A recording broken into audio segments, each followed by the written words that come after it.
traemos video, le traemos recursos, más recursos para sus ediciones, para sus videos, para todo lo que estén haciendo.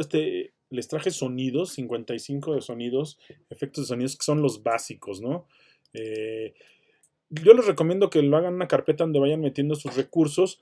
Todos estos recursos vienen libres de copyright, o sea que los puedes usar en cualquier software y para tus videos de YouTube, donde quieras ponerlos. Y son 55 básicos, ¿no? Vamos a ir subiendo muchos más de los que hay, de los que ves.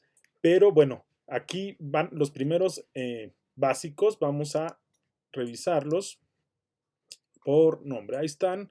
Y más o menos para que tengas una idea de los sonidos. Tenemos aplausos. Tenemos ahí un sonido de embong.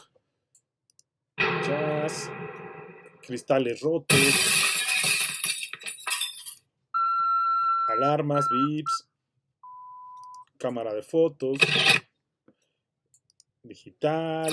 También le puedes cambiar ahí el nombre si quieres utilizar algo, como ponerle un nombre específico a algún sonido que tú utilices todo el tiempo. Aquí hay de voces, hay varios de voces. Y bueno, la ventaja es que tienen libres de cualquier copyright. Te voy a dejar el link para que los descargues y estés pendiente de los siguientes videos. Esto es todo. Aquí hay más carpetas. Aquí hay algunas de transiciones.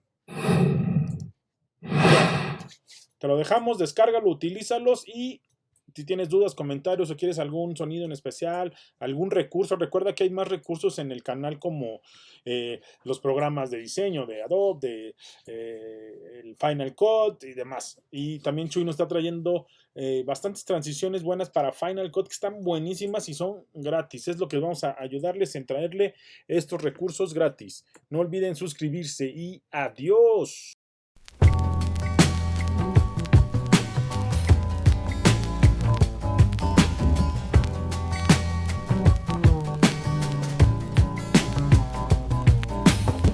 My mind fried from working long days. Skip the entree to let my favorite song play.